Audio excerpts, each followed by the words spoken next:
Hello, ladies and gentlemen. Ronald Ray here, your boy with a cornbread accent. Welcome you to WWE Survivor Series Recap 2024. Uh, this takes place at the Rogers Arena in Vancouver, British Columbia, Canada.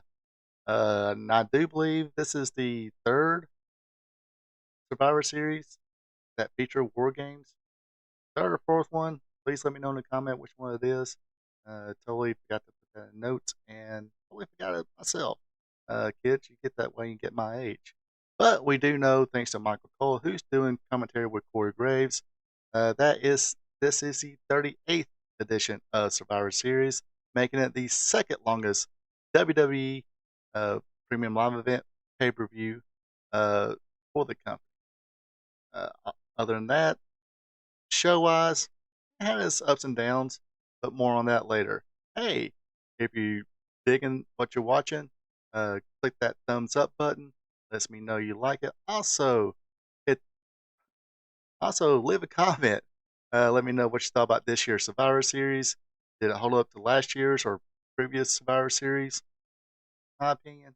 Eh. Anyway, uh, also be a champ and click on that subscribe button. Now with all that out of the way, let's let her rip. All right, kicking off this year's War Game or Survivor Series is the women's War Games match. Bayley teams up with Bianca Belair, Naomi, and Io Sky, who, by the way, has been every War Games match. I do believe that's including the NXT War Games. And they, of course, their partner, who probably got the biggest pop of the group, of course, is Rhea Ripley wearing a very cool mask. They went up against Nia Jax, Candice LeRae, Tiffany Stratton, who had a pretty good ovation herself, and of course their teammates was Judgment Day members Liv Morgan and Raquel Rodriguez. Starting this thing out was Bayley, who said, "Look, y'all don't trust me. I'll start it out." So pretty good story being told there. Bayley, did okay, trying to do the stick and move stuff, but of course, Nia Jax using her power to counter all of that. But here comes Naomi. Of course, uh, the team of Bayley, Rhea, Io, Naomi, and Bianca had the advantage. So you had to see the heels come back, the bad girls come back, uh, which is a little different from what we're used to, but they kind of made it work. But anyway, she comes in with some colorful kendo sticks and a toilet seat. She wails on Nia Jax, but hey, Nia Jax returned that favor. And as you see here, she used that toilet seat and her father-in-law Rikishi's move on Nia Jax. Candice LeRae will come in with a couple of chairs. Um, they'll also be used. Bayley gets put through a couple of them.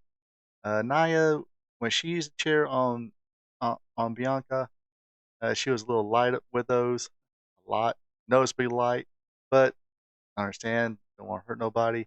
Uh, get it. Of course, now comes uh, Tiffany Stratton. She comes in with a trash can herself, so if you didn't watch it yet, pay attention to that trash can. Uh, then Io Sky comes in. She has a very colorful trash can of her own, and she loves using it the way nature probably didn't really intend it to. Um, but she starts climbing up the top of the cage, and as LeRae meets her up there, they have a little battle up there, uh, a little slip up, not like a dangerous slip up. Basically, uh, either Candace didn't fall back when she was supposed to, or didn't grab her well enough for where Candace knew it was time for her to fall. Either way, it's supposed to be a sunset bomb, but didn't work out that way. But they recovered, and smile on Io Sky didn't phase her a bit. Those things will happen. Raquel Rodriguez would come in as well, throwing people around. A little flip battle with between Tiffany Stratton and Io Sky.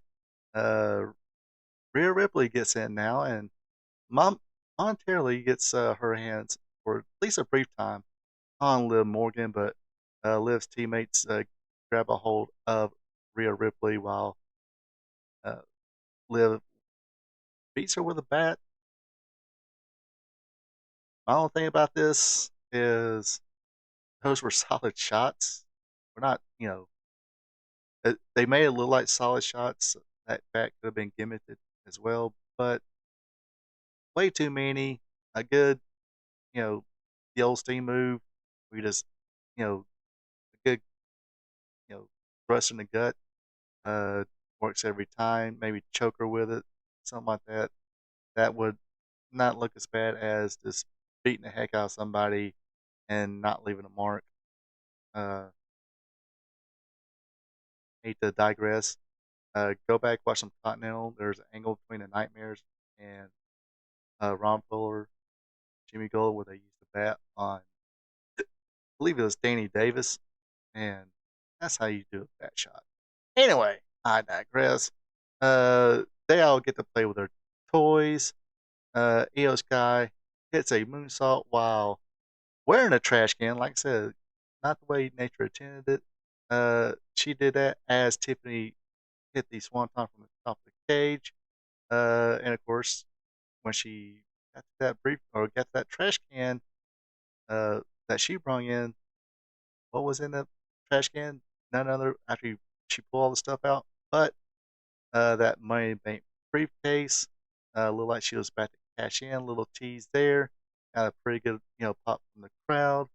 Uh, but Raquel Rodriguez was like kind of stopped her and said, "Hey, what are you doing?"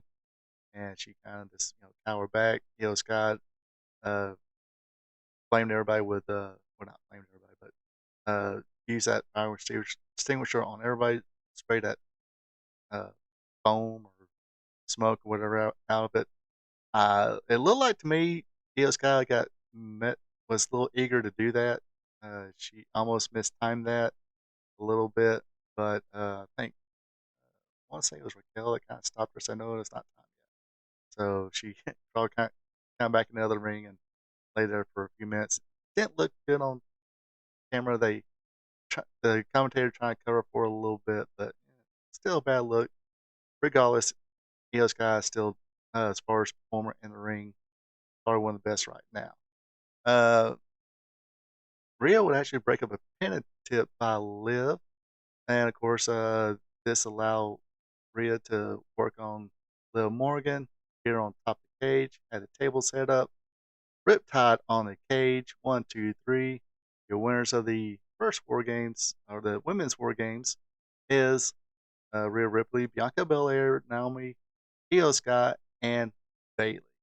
And got to put that picture up here, but pretty cool celebration between Io Scott and Rhea Ripley, and pretty good pose of all of them on top of the cage. Match wise, like I said, there was a couple little hiccups from Io Sky.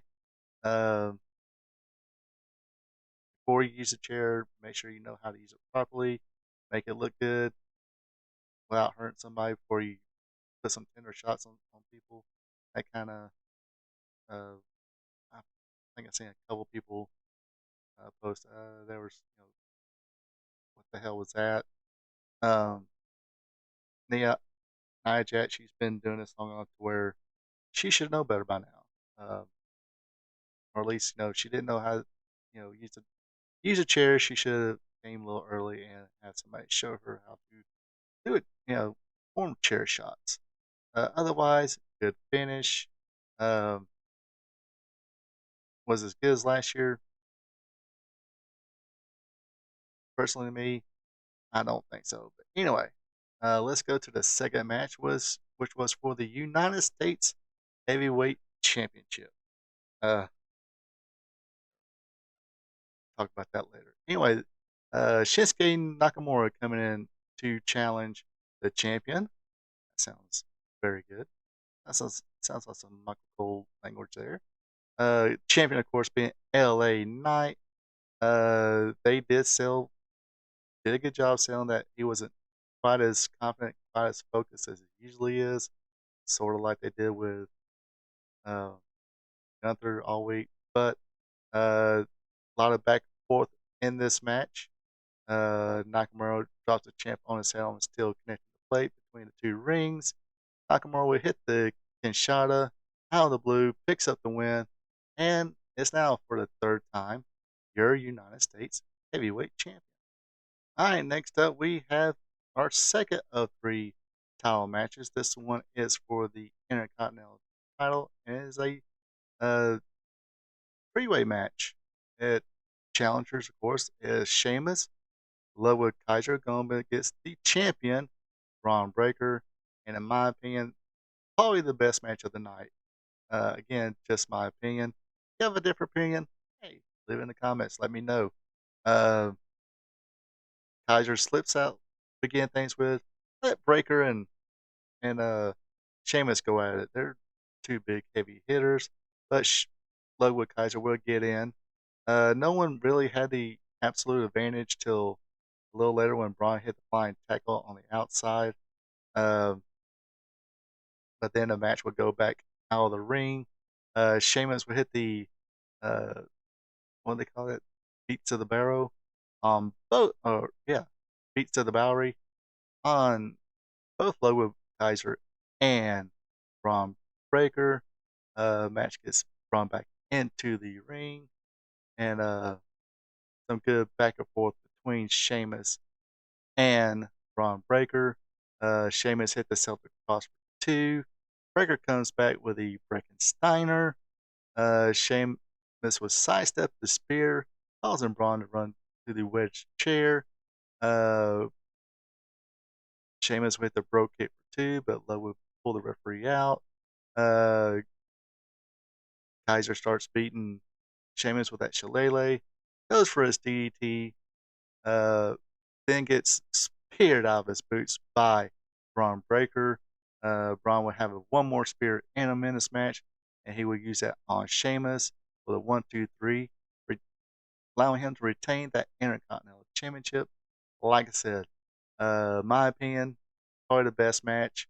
Ludwig done his thing. He know his role very good. He was going to be that chicken, you know what, heel. Uh, you had the heavy hitters throwing some heavy lumber. And Kaiser, he got his shots in as well. He looked pretty good in this match. But very glad to let Breaker keep it for right now. But hey, Kaiser, he's going to be a star too. But Breaker, he's going to be a big star as well. So don't sleep on that. All right, our last title match of the night, not the last match, last championship match. It is Damian Priest trying to win his second WWE World Heavyweight Championship as he faced Gunther. And the big story here, is Gunther really Gunther now? Has he kind of uh, lost confidence in himself after that Cody match where he lost the crown jewel or the finals of the wasn't really a tournament, the crown jewel match, crown the first crown jewel champion. Uh, but uh, Damien did have the advantage kind of early. Did a little wrestling here, some arm drag takedowns. Worked on the arm a little bit. But after a stiff little shoulder block, Damien would start favoring his shoulder, uh, injuring it maybe.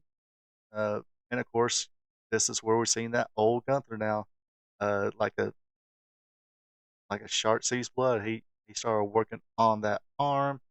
Uh, Priest would come back, finally hit the razor's edge. He did sell the arm pretty well after a few attempts of trying to hit that razor's edge. Uh, he sold the arm really good, wasn't able to pick him up totally, and finally did hit that for two. But Sheamus would come back. Uh, Priest would attempt the South of Heaven again, weak arm.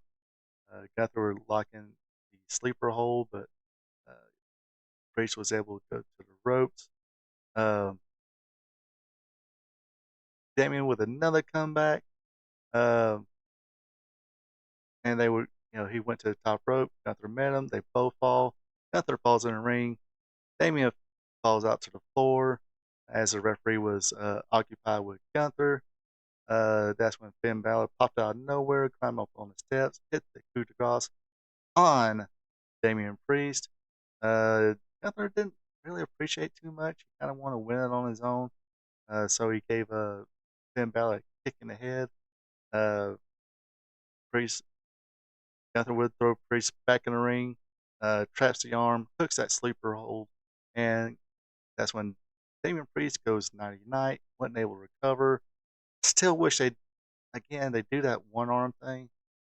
No, I really, because I'm an old school guy, I want to see the three. I get it. Probably doesn't make sense, sort of, because if you raise somebody's arm up, they're sleeping. Eventually, they would wake up. But, possibly depends on how much of a heavy sleeper they are, and especially if they're still in the sleeper hole. But anyway, Gunther successfully retains the World Heavyweight Championship. I would say second best match of the night easily. Um, Again, my opinions, and you're welcome to yours. Let me know in the chat. All right, now we get to the main event of the night. It is War Games featuring the new bloodline, which is Solo Sikoa, Jacob Fatu, Tamatanga, and Tangaloa, and Bronson Reed. Don't forget about Bronson Reed. He's in there too. And of course, they went up against Roman Reigns, the Usos, Sami Zayn, CM Punk, who kind of started things early, trying to rattle the man in the cage there. Of course, Jay Uso started this thing out with uh, Tamatanga. Uh, Very good back and forth there. A little bit stalled, then they kind of went into it. And of course, this is the standard thing. The heels had the advantage going in. So Bronson Reed comes in, brings some chairs. They beat Jay down. Uh, then comes Jimmy Uso. He then Tungaloa after that. Uh, Actually, no, it wasn't Tungaloa. Made a mistake there. Was gonna be Tungaloa, but uh, Solo said, "Nah, let the Samoan Wolverine, Jacob Fatu, go in there." And in my opinion, if they want kind of a monster beast kind of guy, they are doing the right thing right now with Jacob Fatu. Sells just enough where he can bounce back and be in that beast mode. My opinion. But he gets in. Then Punk was about to head out to the ring till you see right there, Roman Reigns, the OG or OTC, original tribal chief, said, "Nah, Sammy, you go in there, see what you can do." Uh, Tonga Loa now comes out, grabs a couple of tables. Look like Roman Reigns was going to be the next one, but CM Punk jumps out front. He comes in, use that toolbox, but uh, again, Jacob Fatu nose hold the bulldog and started wrecking havoc again. Solo Sikoa will be the last of the new bloodline to come in. They beat down the Usos, CM Punk, and Sami Zayn. Uh, Solo Sikoa would lock the door, hoping to keep Roman Reigns out, but he forgets there's no roof on top of that cage, unlike the original War Games match Beyond back in the 80s. So Roman just starts scaling the cage, gets in, and this is when we get the usual, uh, pretty much a USO special. A lot of their tag team matches, they will have that meet in the middle type deal going on. So gotta do it on this match as always. Um, so they all go at it. Uh, Bronson Reed attempts a tsunami splash on Roman Reigns on top of the cage. Uh, but CM Punk moves him out of the way. Uh, then in the end, as everybody's kind of the new bloodline's pretty much laid out, and only Solo left. Usos with a double super kick, a liver kick, GTS, then a Roman Reigns spear ends it. Roman Reigns pins Solo Sikoa, making the OG bloodline, the original bloodline, uh, featuring CM Punk, of course, the winners of the match. Pretty good stuff here, I thought. Uh, I say third best. Uh, you can pretty much split Priest, Gunther, and this War Games. So let's call this, for the hell of it, second best. As far as the one I like. Like I said, pretty good stuff. Um, Only thing I don't like the WWE War Games they do. The original War Games was okay. You had War Games where same thing. You kind of one person from each team kind of goes in, and once that the final person comes in, that's when the match beyond would begin. This one is called each each team member enters, and War Games begin when the last person enters. But from there, uh, back in the old days, it was submit or surrender. They don't do that here. They do pinfalls. I guess tap outs and all that good stuff as well. But I kind of like the old version itself. It kind of makes it a little more brutal, uh, or I won't say brutal. I look for another word. Looks Sounds a little more, I guess, barbaric if you want to call it that. Where you have to beat your opponent down to one of them submits and surrenders, letting his teammates down, all that good stuff. Or in this case, her teammates down. Um, and no roof on the cage on this one. I guess they save it for Hell in a Cell. I understand that part. And I think there's been, talk about blood. Okay, not seeing blood in a WWE War Games match or cage match. It's nothing unusual, so I'm not going to whine about that. We did see plenty of blood at the Hell in a Cell. So again, not very surprising. So I kind of overlooked that as far as WWE is concerned. Anyway, this is my recap of this year's War Games. Again, if you dig it, click that thumbs up button. Lets me know you like it. Leave a comment what you think about this year's War Games. And again, be a champ, hit that subscribe button. Everybody have a good one. Take it easy. And until next time. So long from the peach state of Georgia. Thank you for checking out our P2 Vision. Subscribe to our P2 Vision to watch Ronald Ray's content that covers the sport of professional wrestling from yesterday to today. His weekly content starts off with Wrestling Trivia Tuesday.